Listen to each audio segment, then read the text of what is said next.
2020년 3월 38번부터 42번 경제 문제인데 얼마든지 이해할 수 있다고 선생님이 설명만 잘 들으면 돼.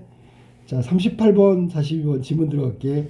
최근 수입품에 높은 관세를 부과해서 국제 무역 분쟁이 발생하면서 관세에 대한 관심이 높아진대. 이건 시사점이지, 그지? 글을 시작할 때 있잖아. 사람들이 관심이 높아진대. 그러면 우리가 집중하게 되지. 글 속으로 끌어들이기 위해서 관심사가 있는 내용을 이야기했단 말이야. 그러면 이거 하기 전에 본문의 내용을 보면 알겠지만 관세라는 건 국가와 국가 사이에 아까 전에 얘기했던 재화와 용역 뭐 이런 서비스 뭐 이런 것들이 거래되는 거잖아. 그지? 국가 사이에. 그게 무역이잖아. 그지? 그런데 무역 국가 사이에 재화와 용역 물건과 뭐 이런 것들이 왔다 갔다 해. 자유롭게 왔다 갔다 해. 그럼 자유무역이지. 자유무역을 하게 되면 좋지. 원래 이게 공평한 거잖아. 국가 대 국가. 얼마나 좋아. 그런데 국가 대 국가의 자유로운 교역이 선진국하고 후진국하고 자유무역이 과연 성립할 수 있을까? 성립할 수 없겠지. 그러면 못 사는 나라, 빈국 같은 경우에는 자국의 산업이 다 파괴된단 말이야. 선진국의 물건을 엄청 잘 만들고 싸게 만들고 막 대량으로 들어와. 그러면 못 사는 나라, 빈국, 후진국은 자국에서 만들던 걸 다 포기해야 될 거야. 그러면 이 못 사는 나라 국가 입장에서는 자국의 산업을 보호해야 되겠지. 그때 쓰는 게 관세고요. 그렇게 자국의 산업을 보호하고 기업을 보호하려고 관세를 부과하면 물건값이 올라가는 동시에 그 관세라는 건 일종의 세금의 일종이야. 그러니까 걷어들이면 누가 가져? 아까 잘 못 사는 나라 관세를 부과한 국가의 정부에 재정으로 들어간단 말이야. 그러면 두 가지 효과가 있잖아. 관세를 부과하면 자국 산업을 보호할 수 있고, 두 번째 자국 재정을 좀 좋게 만들 수 있다. 즉 소득이 늘어난다는 얘기지. 국가 소득이. 그런 두 가지 이유 때문에 관세를 부과하는 거야. 여기 지금 첫 번째 문단의 내용은 그거야. 그런데 이 글을 쭉 읽어보면 알겠지만 관세를 부과하는 것이 무조건 좋은 일이냐? 그 국가에 아니야. 국내적으로 국제적으로 문제가 생길 수 있어. 그러니까 관세는 적절하게 해야 되는 거야. 그리고 또 하나, 관세를 부과하면 무조건 이익이 되는 게 아니라는 걸 여기서 제시하고 있단 말이야. 그러면 그 다음 이어서 지문을 갈게. 관세에 대해서 높은 관심을 갖고 있는데 관세라는 게 뭐야? 그랬더니 관세란 수입되는 재화에 부과되는 조세고요. 조세 일종. 정부는 조세 수입을 늘리고 또 국내 산업을, 국내 기업을 보호할 수 있다는 목적으로 관세를 부과한다. 너는 관세 내라. 그런데 관세를 부과하면 금방 나왔죠. 국내 경기, 국제 교역에 영향을 미치는데 국내 경기도 안 좋아질 수 있고요. 침체될 수도 있고요. 이 결론이야. 그다음 국제 교역에서는 갈등과 분쟁. 왜냐하면 생각해봐. 한 국가가 다른 국가의 물품에 관세를 부과하면 관세를 부과당한 쪽은 또 그 국가에게 관세를 부과할 거 아니야, 서로. 그러니까 결국은 무역은 줄어들고, 그럼 전체적으로 국제무역은 줄어들고 침체를 겪을 수밖에 없단 말이야. 이거를 지금 내용이 이런 거야. 관세를 부과하는 것이 과연 옳은가? 옳은 측면이 있어요. 장점. 근데 조금 나오고 다 단점이야. 알겠지? 그러면 그래프 나왔네. 또 그래프 설명해 줄게. 그래프에 보니까 그림 가로가 뭐야? 수량. 세로는 가격. 공급곡선 볼까? 공급곡선은 잘 들어. 공급곡선. 공급곡선 특징을 한번 말해줄게요. 그래프에 보니까 공급곡선은 쭉 올라갔어. 그지? 비례야, 비례. 비례가 뭐야? 선생님 봐봐. 가격을 기준으로 했을 때, 가격이 기준이 되는 거야. 가격을 기준으로 했을 때 가격이 올라갔어. 그러면 공급은 누가 하는 거지? 생산자가 하는 거잖아. 생산자. 공급을 물건을 만들어서 생산자가 하는 거잖아. 그럼 생산자들은 가격이 올라가면 물건을 더 많이 공급할까 줄일까? 더 많이 공급해. 공급을 늘려. 그래야 이익이 늘어나니까. 그럼 반대로 가격이 떨어지면 공급을 줄이겠지. 그러니까 우상향 그래프가 만들어지는 거야. 비례. 거기다가 우상향 그래프는 플러스 양의 곡선이라고도 불러. 플러스 곡선. 야, 여기까지가 우상향하고 있는 공급 곡선 그림에 나와 있는 걸 설명했어. 요번에는 수요 곡선을 설명해 줄게. 수요 곡선.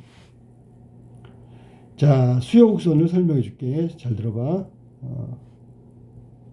자, 똑같은 건데 반대로만 생각하면 돼. 자, 수요 곡선 그러면 얘는 반비례 곡선이지, 그지? 가격을 기준해서 가격이 올라가면 수요는 생각해봐. 우리 물건값이 확 올라가면 사 안 사? 안 사죠. 반면에 물건값이 떨어지면 필요 없는 건데 좀 더 살 수도 있어. 그러니까 얘는 반비례 곡선이잖아. 반비례. 그래서 이거를 우하향이라고 그래. 우하향 곡선. 오른쪽으로 떨어진다 그런 얘기야. 그 다음에 마이너스 음의 관계, 음의 곡선이라고 부른다. 이게 수요 곡선이야. 그러면 공급 곡선과 수요 곡선이 딱 만나는 점을 뭐라고 하냐면 P0를 균형 가격이라고 부른다. 이거는 어떻게 만들어질까요? 자연스럽게 만들어지죠. 누가 조절하는 게 아니고요. 수요와 공급이 만나는 지점이 P0가 균형 가격이고, 균형 가격이라는 말은 원래 시장에 있어서 공급과 수요가 자연스럽게 만나서 이루는 가격을 균형 가격이라고 그래. 이건 보이지 않는 손이라고도 하지. 보이지 않는 손에 의해서 시장 가격은 저절로 조절된다. 그러니까 생각해봐.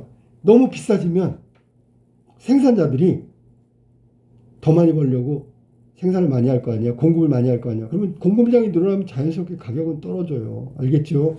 네, 그런 걸 말하고 있는 거야.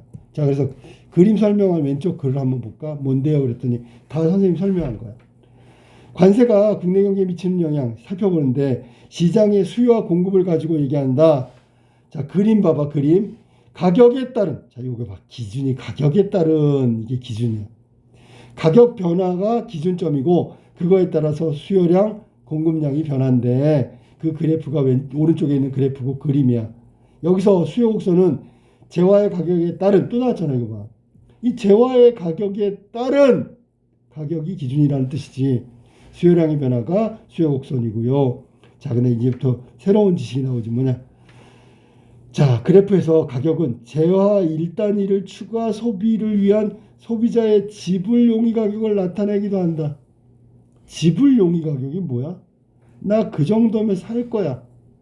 그 정도까지는 내가 살 수 있어. 라는 가격이지. 자, 그러면 지불 용의 가격이 있는데 내가 그 정도까지면 살 수가 있어. 그런데 실제 가격이 있어. 실제로 샀어. 어? 자, 그러면 봐봐. 자, 소비자부터 하자. 지불용, 소비자가 지불이니까. 지불용의 가격이 1,000원이야. 난 1,000원이면 살 거야. 근데 시장에 갔더니 800원에 팔어. 그러면 소비자는 이익일까 아닐까? 자기는 1,000원쯤이면 살 줄 알았더니 800원에 샀다니까? 이익이지. 이거를 여기서는 잉여라고 하는 거야. 잉여. 그러면 소비자 잉여가 증가하겠지. 그지? 왜냐하면 1,000원이면 산다고 했는데 800원이면 예상 가격보다 낮잖아. 그럼 소비자는 잉여가 올라간 거지. 그지? 소비자 잉여가 올라갔다. 자, 이게 이제 선생님 설명을 따르면 잘 들어봐. 이런 거야. 가격이 올라가고 가격이 내려가. 그랬을 때 소비자는 어느 쪽이 이득일까? 가격이 내려갈 때잖아. 그지? 가격이 내려가면 소비자는 이익이야. 소비자 잉여가 늘었다고 하는 거야. 소비자 잉여가 늘었어. 가격이 올라가면 소비자 잉여가 줄었지. 아니 800원쯤 하는 줄 알고 가봤더니 2,000원이야. 나머지가 없죠. 이익이 없잖아. 그러면 가격이 올라가면 소비자 잉여는 줄어들어. 반대로 가격이 올라가면 생산자 잉여는 늘어. 왜냐하면 가격이 올라갔으니까 그만큼 마진이 올라갈 거 아니야. 그지? 생산자 잉여는 증가한다. 그럼 가격이 떨어지면 생산자 잉여는 줄어들지. 가격이 떨어졌잖아. 마진폭도 떨어지는 거니까. 이해됐어? 그러면 가격이 오르거나 올랐을 때 소비자 잉여, 생산자 잉여는 반비례겠네. 반대겠네. 가격이 떨어져도 마찬가지겠네. 이게 상관관계가 있는 거야. 자, 그래서 우리가 지금 거기 지불용의 가격 했는데 지불용의 가격과 실제 가격의 차이에 따라서 소비자 잉여, 생산자 잉여가 결정될 수 있다. 생산자 잉여는 내가 얼마면 생산해서 팔 거야. 근데 실제는 얼마에 팔려. 이거란 말 똑같아. 그래서 재화 1단위당 추가되는데 여기 지금 소비자의 지불용의 가격이 있고 공급곡선에서는 재화 가격에 따른 공급량의 변화가 나타나는데 그래프에서 재화 1단위가 추가 생산될 때 생산자의 판매용의 가격이 있고 그럼 수요 공급에 따라 한다면 P0는 균형 가격이고 그다음에 재화의 가격이 P로 올라갔대. 가격이 올라갔어. 자, 아까 했던 거야. 가격이 올라가면 소비자 잉여는 줄고요. 생산자 잉여는 느는 거야. 수요량이 Q1으로 줄잖아. 반비례 곡선이니까. 공급량이 Q2로 증가하지만 재화의 가격이 P2로 내려가면 이번에 내려갔다. 이번에 내려간 거야. 가격이 내려가면 어떻게 돼? 당연히 소비자 잉여는 늘고 생산자 잉여는 줄고 공급은 줄어들겠지. 됐죠? 수요량은 늘지만 공급량은 줄어든다가 바로 그런 거야. 그래서 지금 수요곡선, 공급곡선을 설명하면서 잉여에 관한 얘기, 이득에 관한 얘기를 지금 하고 있는 거야. 자, 그 다음에 잉여 얘기하는 다음 문단 볼까? 여기서는 중간에 나와 있는 소비자 잉여, 생산자 잉여만 정확하게 이해하면 돼. 근데 이미 알고 있어. 가격이 올라가면 소비자 잉여는 줄고 생산자 잉여가 늘어난다. 이거 아까 선생님 설명했었지? 가격이 올라가면 소비자 잉여는 줄고 생산자 잉여는 늘고 반대로 가격이 떨어지면 소비자 잉여는 늘고 생산자 잉여는 줄고 이것만 알고 있으면 이 다음 문단 세 번째 문단 알 수 있지. 자, 거기 봐봐. 자, 뭐가 나왔냐면 소비자 잉여는 소비자가 어떤 재물을 구입할 때 지불 용의가 있는 가격과 실제 지불 가격의 차이. 그러면 당연히 지불 용의 가격이 실제 가격보다 커야지 잉여가 발생하는 거겠지. 그지? 반대로 생산자 잉여는 생산자가 어떤 재화를 판매할 때 실제 판매한 가격과 판매할 용의가 있는 가격의 차. 그럼 생산자 잉여가 높으려면 판매할 용의가 있는 가격하고 실제 가격의 차이가 어느 것이 커야 돼? 실제 가격이 커야 되겠지. 그지? 자, 그 그림에서 수요 곡선과 실제 재화의 가격 차이에 대한 가는 소비자 잉여고 나는 생산자 잉여를 나타낸다. 그래프 한번 볼래? 가는 소비자 잉여, 수요 곡선, 나는 생산자 잉여, 공급 곡선. 이해됐죠? 자, 그래서 가격이 있잖아. P0에서 P1으로 올라가면 소비자 잉여는 줄어들고 가격이 올랐으니까 생산자 잉여는 반면에 늘어나고 가격이 P2로 내려가면 소비자 잉여는 늘어나고 생산자 잉여는 줄어들게 된다. 됐죠?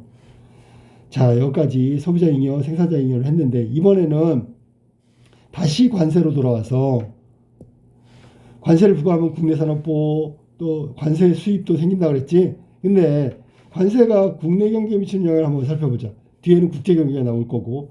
자, 볼까? 밀가루 가격이 국내 가격이 500원이래.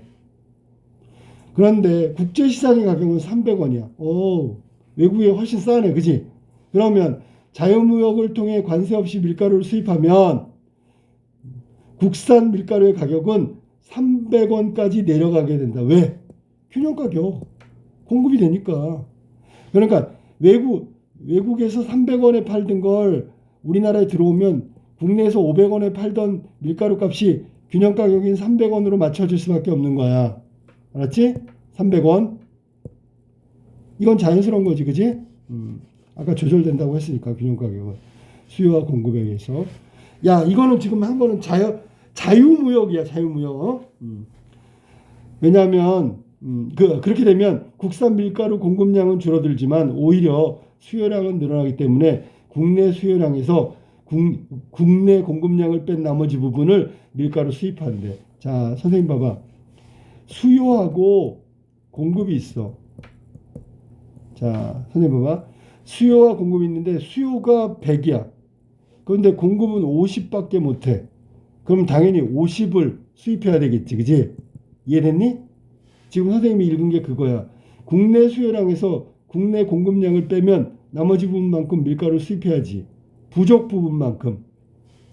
밀가루 수입으로 국산 밀가루 가격이 하락하면 아까 500원이었던 게 300원에 맞춰지면 결과적으로 가격이 하락하면 생산자 잉여는 감소하지. 소비자 잉여는 증가하지. 여기서 중요한 게 뭐냐면 자, 여기서 말한 대로 가격이 하락하면 생산자 잉여가 감소한대. 1만큼 감소했어. 그런데 소비자 잉여는 이만큼 증가했다고.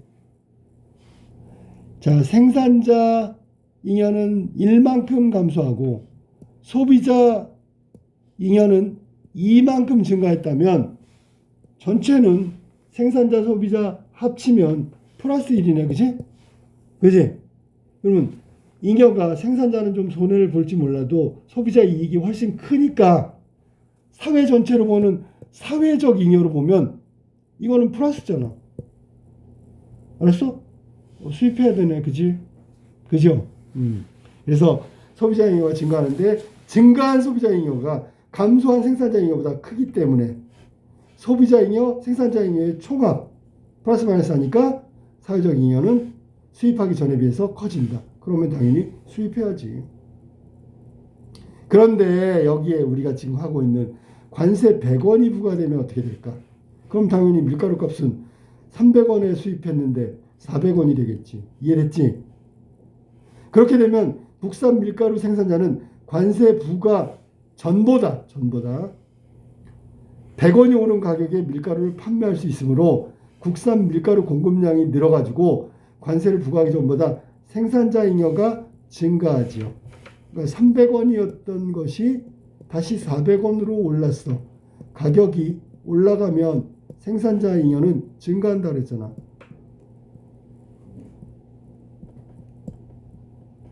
반대로 소비자 입장에서는 가격이 올라가면 잉여가 줄지요. 당연히. 수요량도 줄고 잉여도 감소하지요. 하지만 증가한 생산자 잉여가 감소한 생산자 잉여보다 작기 때문에 그러면 생산자가 이득 보는 거하고 소비자가 손해보는 걸 따져보니까 생산자 이득이 별로 없어. 그러면 사회 전체로 보면 어떻게 돼? 마이너스지. 그럼 관세를 부과하면 안 되겠지. 사회 전체로 본다면 아까처럼 관세 부과 전에는 사회적 잉여가 플러스 1이었는데 여기서 100원의 관세를 부과했더니 오히려 생산자 잉여의 증가보다 소비자 잉여의 감소가 훨씬 커. 그러면 전체를 본다면 총합으로 한다면 사회적 잉여로 봤을 때 이건 마이너스가 된단 말이야. 그러면 관세 부과하면 안 되는 거야. 됐어요? 자, 그래서 관세가 부과된다고 해서 사회적 잉여가 늘어나는 게 아닌 것도 있기 때문에 무조건 관세를 부과하는 것이 안 된다라고 얘기한 거야. 자, 그 다음에 관세 정책이 장기화됐대. 잠깐 붙인 게 아니라 계속. 그러면 국내의 경기가 침체된대. 이유가 뭔데? 그랬더니 예를 들어 K국 정부가 국내 밀가루 산업을 보호하기 위해서 수입 밀가루에 높은 관세를 부과했대. 그랬더니 단기적으로 당연히 수입도 조세 수입도 늘고 국내 산업도 보호할 수 있지. 관세니까. 그런데 나중에 보니까 이게 단기적으로는 그렇지만 높은 관세 때문에 결국 밀가루 가격이 상승한대. 소비자 잉여 감소. 맞지, 그치? 소비자 잉여가 감소란 말이야. 가격 상승하면 수요량도 감소. 그런데 이게 밀가루가 부가가치가 생겨서 다른 제품을 만들게 되면 가격이 줄줄이 상승하게 돼. 그럼 가격이 올라가면 국내 소비자들은 밀가루 이용하여 만든 제품들, 빵이며 과자며 소비를 줄이겠지. 가격이 올랐으니까. 그래서 이게 계속 장기화되면 K국은 결국 경기 침체에 빠질 수밖에 없다고. 실제로 1930년대 대공황이 바로 이거야. 미국이 자국의 산업을 보호하려고 관세 정책을 쓰다 보니까 오히려 경제 대공황이 심화된 사례가 이를 보여준다. 그러니까 관세를 하는 건 좋은데 장기화했을 때는 경기 침체 부정적이다. 이익이 아니다. 그지? 자, 이렇게 볼 때 국내 산업을 보호할 목적으로 부과된 관세, 사회적 잉여가 감소하게 되면 안 하는 게 낫죠. 그다음에 해당 제품에 대한 국내 소비가 줄어들게 되면 경기 침체로 이어지고 또 다른 산업에까지 악영향을 미친다. 또한 과도한 관세는 국제 교역을 감소시키고 국제 무역에서 그러니까 교역이 감소되면 침체될 거고 국제 무역 너네가 관세 붙였어? 그럼 우리도 너네한테 보복 관세를 붙일 거야. 뭐 이런 거야. 그래서 국제 무역 분쟁을 일으킬 수 있다. 야기한다. 이러한 이유로 대다수의 경제학자들은 과도한 관세가 걱정된다고 우려를 드러낸다. 그러면 이 말을 뒤져볼까? 대다수의 경제학자들은 과도하지 않으면 관세는 괜찮다라는 얘기야. 이거 뒤집어야 돼요. 여기서 말한 대로 과도하지 않거나 단기적으로는 관세가 유효하다. 대다수의 경제학자들은. 하지만 장기적이거나 과도한 관세는 이렇게 국내외적으로 영향을 미친다. 부정적 영향이야. 자, 문제로 확인할게. 윗글에 대한 설명으로 가장 적절한 걸 찾는 거야. 윗글에 대한 설명으로 가장 적절한 거. 자, 1번. 상반된 두 입장을 제시한 후 절충하고 있다. 절충이 뭐야? 두 개 합친 거야. 그래가지고 반반, 양쪽의 의견을 포함시키면 절충이 된다고. 근데 이 글은 있잖아. 관세 정책에 대해서 상반된 입장이나 절충 이런 거 없고요. 관세가 주는 장점 조금 하고요. 대부분은 단점을 얘기하고 있어. 알았어? 혹은 양상에 대해서 얘기하고 있으니까 절충이 아니다. 2번. 문제 상황에 대해서 언급한 후 해결책을 구체화할 때. 자, 문제 상황은 있어. 뭔데? 국제 분쟁, 국제 무역 분쟁. 하지만 해결책은 없다. 자, 그 다음에 3번으로 가볼까? 3번. 절충 없고요. 문제 상황을 언급했지만 해결책은 없고요. 이론의 한계를 단계적으로 순서에 따라 설명하고 있다. 여기는 이론은 나오지요. 시장에서의 수요 공급의 이론, 수요 공급의 원리. 이거는 나오는데 단계적은 아니다. 알았니? 이론은 나오지만 한계도 아니고요. 단계적도 아니다. 4번. 학설이 나타난 배경. 어떤 학설이 어떻게 나타나는지 뭐 이런 게 어디 있어. 관세라는 건 여기서는 관세가 주로 이야기되고 있으니까 관세 정책이 어떻게 나왔고 관세 정책이 학문적 성과는 뭐고 이런 거 전혀 없단 말이지. 정답은 5번. 원리를 설명한 후 구체적 사례 밀가루네. 나오잖아. 그지? 그래서 관세가 수요와 공급의 어떤 원리를 바탕으로 설명하고 있지. 원리가 바로 수요하고 공급의 원리. 그래프잖아. 이 원리를 바탕으로 설명한 다음에 관세를 구체적 사례 밀가루 뭐 이런 걸 들어서 이해를 돕고 있다 설명하고 있는 거야. 정답은 그래서 5번이라고 봐야지. 그지? 다음에 39번. 윗글에 대한 이해로 적절하지 않은 건 그냥 이건 물어본 거니까. 1번. 소비자의 지불용이 가격은 균형 가격보다 항상 높다. 이 항상 X 틀렸네. 1번. 항상 높은 게 아니지. 왜냐하면 거기 보면 1단위, 재화 1단위 추가 소비를 위해서 소비자의 지불용이 가격, 이게 이제 가격인데 수요 곡선에서의 가격은 지불용이 가격이라고 볼 수 있어. 그리고 재화의 균형 가격은 수요와 공급이 일치하는 P0에서 형성되겠지. 근데 그래프에서 보니까 균형 가격이 P0보다 낮은 경우도 있잖아. 그러니까 항상 높다가 아니라 낮은 경우도 있어. 알았니? 그러니까 이거 항상이란 말이 틀렸다. 됐죠? 균형 가격보다 낮을 때도 있다라는 얘기야. 자, 2번 볼까? 균형 가격에서는 재화의 수요 공량이 동일하다. 일치하는 점에서 만나는 거니까 맞고요. 2번이 맞았지, 그지? 2번. 그 다음에 여기서 보면 재화가 하고 수요와 공급 이 곡선이 만나는 지점이 균형 가격이고 그래프에서 보면 재화의 수요량과 공급량의 수요량이 모두 Q0로 동일하다. 수요와 공급량인 Q0로 동일하다. 그래프 확인해. 균형 가격에서는 맞았고 3번 원료의 가격은 이에 기반한 제품의 가격에 영향이 있어. 이건 당연한 거 아니야. 원료가 비싸면 가격이 비싸지겠지 당연히. 4번 관세는 국가 간의 무역 분쟁 맨 마지막에 나오는 원인으로 부정적인 것도 있다. 그 다음에 5번 대다수의 경제학자는 과도한 관세가 부정적 입장이다. 이건 맨 마지막 문장에 해당되니까 맞았지. 39번의 답은 1번이 틀렸단 말이야. 40번 별표 기억의 이유는 뭘까요? 그래서 기억 한번 확인할게. 기억은 자 기억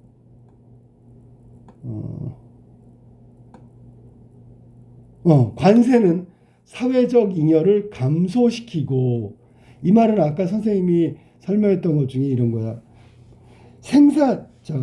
잉여가 있잖아. 소비자 잉여하고 생산자 잉여가 있잖아. 자, 소비자 잉여가 늘었어. 생산자 잉여가 줄었어. 이게 동시에 일어나거든. 가격 변동에 따라서. 그러면 소비자 잉여의 잉여 폭이 더 크면 사회적 총합으로 사회적 잉여가 늘었다고 해. 이건 긍정이야. 근데 소비자 잉여가 줄었어. 소비자 잉여가 줄었는데 생산자 잉여가 올라갔어. 근데 이게 올라간 폭이 줄어든 것보다 적어. 그러면 소비자 잉여가 훨씬 더 많이 감소했기 때문에 이거는 사회적 잉여가 마이너스니까 잘 부정적이라는 뜻이야. 그러면 여기 지금 기억의 이유로 적절한 건 뭐냐면 사회적 잉여가 감소했다 그랬어. 사회적 잉여가 감소하는 건 소비자 잉여가 더 많이 줄었어요. 뭐보다 생산자 잉여의 증가폭보다 아니면 소비자 잉여의 증가폭보다 생산자 잉여의 감소폭이 더 훨씬 컸다. 이렇게 하면 사회적 잉여가 줄어든 거야. 두 가지밖에 없죠. 그죠? 그러니까 여기는 지금 정답이 사회적 잉여가 줄려면 감소분이 증가분보다 크다 그래야 되겠지. 됐죠? 2번 정답이네. 자, 1번은 뭐야? 균형이네, 균형. 생산자 잉여, 소비자 잉여 감소분하고 생산자 잉여 증가분이 같으면 사회적 잉여는 제로가 되는 거고 줄어드는 게 아니야.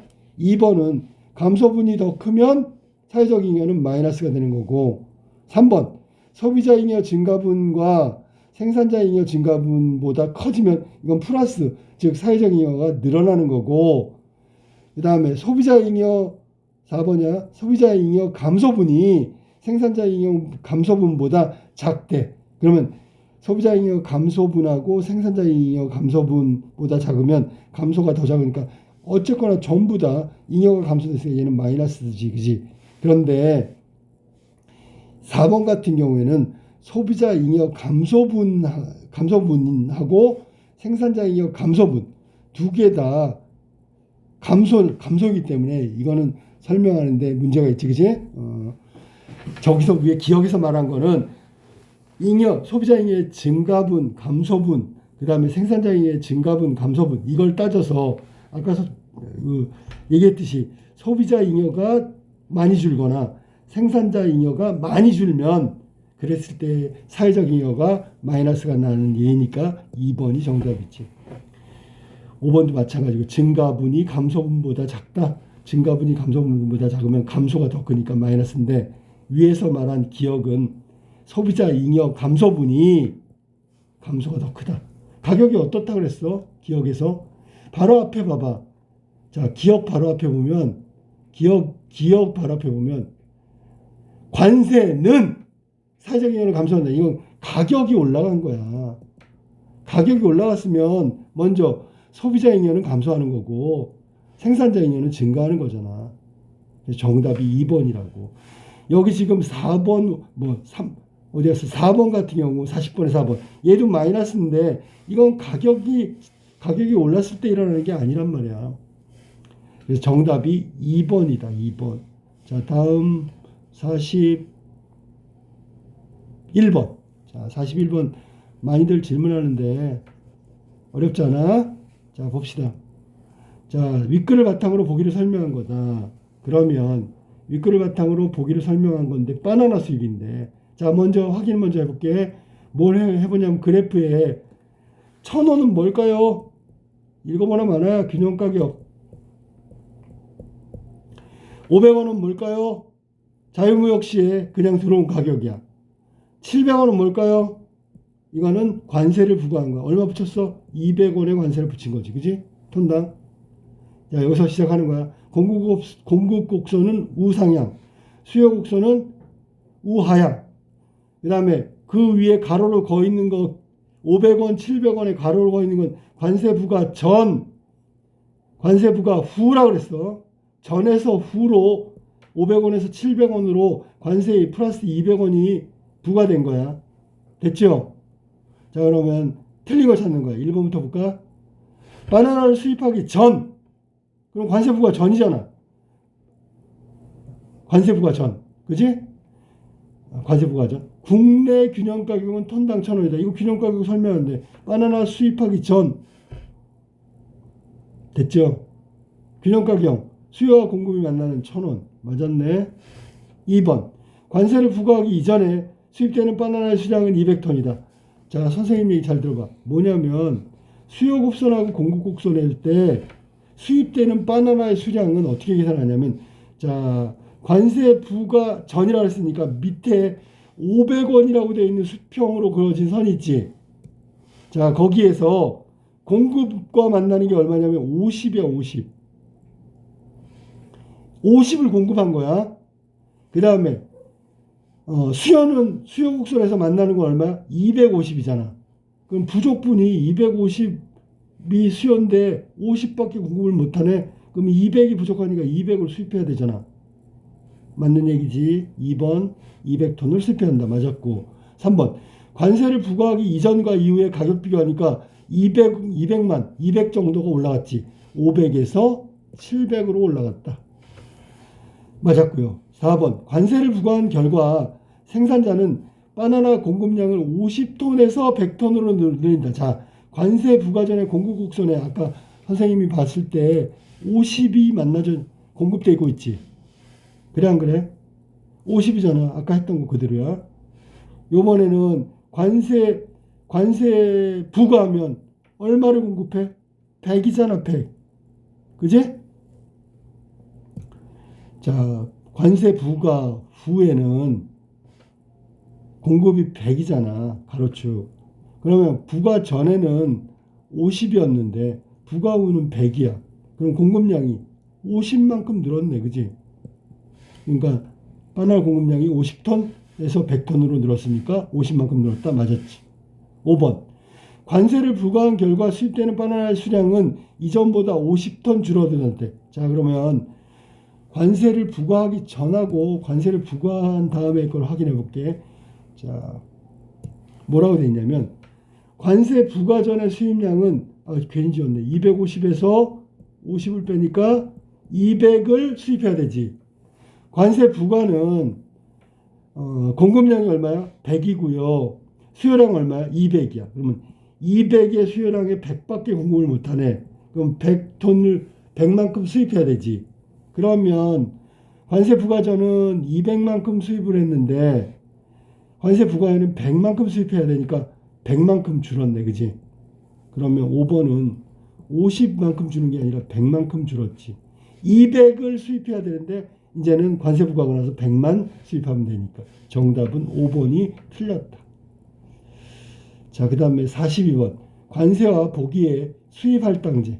수입할당제는 보기 봐봐. 일정 기간 마음대로 해. 근데 양을 제한하는 거야. 양. 수량을 가지고 국내 산업을 보호하는 거야. 여기는 그러니까 관세가 없잖아. 그 다음에는 완전 금지해버리는 거야. 그러면 수요량만큼만 딱 수입하 끝. 더 이상 안 돼. 그게 수입할당제라고. 그러면 수량을 가지고 국내 산업 보호하는 거네. 국내 가격을 자연적으로 상승시켜 국내 생산자를 보호하는 기능을 한다. 똑같아. 그러니까 뭐가 똑같아? 목적이 비슷하다는 얘기지. 그치? 자, 그러면 1번부터 한번 볼까? A는 수입품의 가격을 상승시키는 원인으로 작용하겠군. A가 뭐냐면 관세야. 관세가 부과되면 어떻게 돼? 당연히 가격이 올라가니까. 관세가 포함되니까 가격이 올라가죠. 맞지? 그럼 가격이 올라가겠지. 2번. B는 수량을 기준으로 재화량을 제한하는 거야. 맞았지? 3번. A는 B와 달리. 이럴 때는 B와 달리를 괄호 묶는 거야. 왜? 이건 반대라는 뜻이잖아. A는 맞나 틀려봐. A는 정책 시행 시 혜택을 국내 생산자가 보고요. 그럼 B는 국내 생산자가 못 본다고? 아니죠. 여기 보니까 국내 생산자가 보호되잖아. 그러면 3번이 틀렸고 A와 B 모두 국내 생산자가 혜택을 보겠군이 정답이야. 4번. B는 A와 달리 괄호 묶고요. B는 수입품에 대한 정부의 조세 수입이 없겠지. 양만 가지고 제한하니까. A는 조세 수입이 있겠지. 그러면 A는 A와 달리라고 했으니까 맞죠. 5번. A와 B 모두 국제무역 규모의 감소를 유발할 수 있지. 분쟁의 빌미를 야기할 수 있다.